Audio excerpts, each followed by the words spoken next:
పాపం మన జిన్సాన్ పరిస్థితి చూడండి. ఒక ముసలాయన డాంగో షాపులో కూర్చుని, తాతా, నీ షాపు ఇంకా ఇలాగే చెత్తలా ఉంది ఏంటి అని సెటైర్లు వేయడంతో కథ మొదలవుతుంది. ఈ కాలంలో జనం పిజ్జాలు, కేకులు అంటూ తిరుగుతుంటే నీ పాతకాలపు డాంగోలు ఎవరు తింటారు అని అడుగుతాడు. దానికి ఆ తాత, నేను డాంగోలు అమ్మేవాడిని, నా ఊపిరి ఉన్నంత వరకు ఇదే చేస్తా అని ఫుల్ సెంటిమెంట్ డైలాగులు కొడతాడు.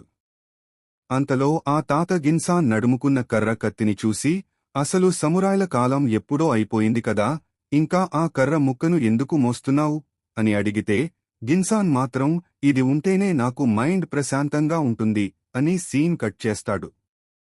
వీళ్ళిద్దరూ కలిసి, అప్పట్లో అనలాగ్ బాగుండేది, ఇప్పుడు అంతా డిజిటల్ అయిపోయింది అని టీవీల గురించి సోది పెడుతుంటే బయట ఏదో పెద్ద సౌండ్ వినిపిస్తుంది. తీరా చూస్తే పక్కనే ఆండ్రోమెడా అని ఒక కొత్త మోడరన్ స్వీట్ షాపు తెరిచారు. అక్కడ జనం విపరీతంగా ఎగబడుతున్నారు. పాపం మన తాత షాపు కస్టమర్లందరూ అటు వెళ్ళిపోయారు.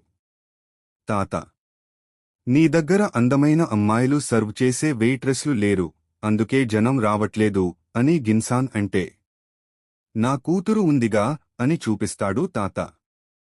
ఆమెను చూసి జిన్సాన్ భయపడి చస్తాడు.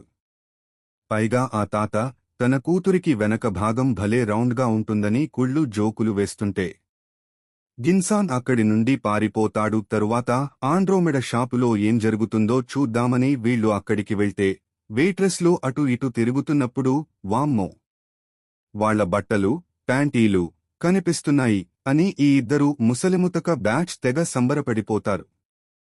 అప్పుడే ఆండ్రోమెడ షాపు ఓనర్ వచ్చి, తాత, నీ డాంగోల కాలం చెల్లిపోయింది, నీ షాపు నాకు అమ్మే అని బిల్డప్ ఇస్తాడు. మాది 400 ఏళ్ల నాటి సీక్రెట్ రెసిపీరా అని తాత అంటే, అయితే ఒక పోటీ పెట్టుకుందాం, గంటలో ఎవరు ఎక్కువ డాంగోలు అమ్మితే వాళ్లదే గెలుపు అని ఛాలెంజ్ చేస్తాడు. పోటీ రోజు రానే వచ్చింది. ఆండ్రోమెడ వాళ్లకి జనం గోలగోలగా సపోర్ట్ చేస్తుంటే మన తాతకి ఒక్కడూ లేడు. కాని అప్పుడే ఎంట్రీ ఇస్తారు మన యోరోజియా టీం, జిన్సాన్, షిన్పాచి, కగుర. వీళ్లు కస్టమర్లు కాదు, తాత కోసం డాంగోలు తినే మిషన్లు. పోటీ మొదలైంది. షిన్పాచి డాంగోలని కర్రల నుండి వేరు చేస్తుంటే జిన్సాన్ వాటిని కగుర వైపు విసురుతున్నాడు. కగుర మాత్రం వాక్యూమ్ క్లీనర్ లాగా లాగించేస్తోంది. మధ్యలో కగురకి పప్పొన్నం గుర్తొచ్చి డాంగోలతో అన్నం తింటా అని గొడవ చేస్తుంది. జిన్సాన్ ఆమెను తిడుతుంటే అటువైపు ఆండ్రోమెడ ఓనర్, ఇదేం రూల్ రా బాబూ అని జడ్జిని అడుగుతాడు. ఆ జడ్జి కూడా ఏదో పిచ్చి సమాధానం ఇచ్చి ఊరుకుంటాడు. షిన్పాచి తెలివిగా డాంగోలతో ఇల్లు కట్టి మిగిలినవి పార్సెల్ కడుతుంటే తాతకి కోపం వస్తుంది. ఇదంతా చూసి ఆండ్రోమెడ వాళ్లు సుమో గాళ్లని దింపుతారు.